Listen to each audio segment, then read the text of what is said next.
Configuration FC28 programming controller for Fong's dyeing machine. So press F3 for configuration and enter password.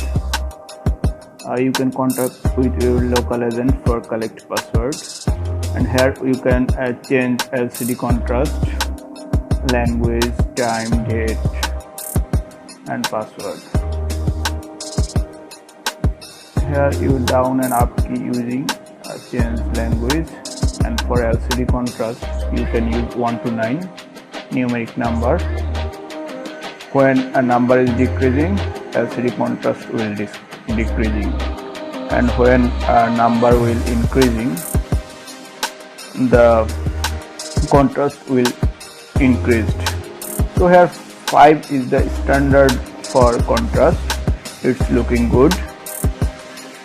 Here also you change date, time, password. By configuration page you can change this unit. You can also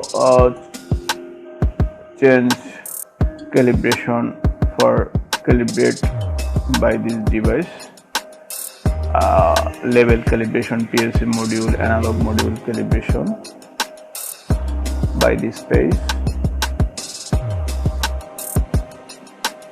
So thank you for watching.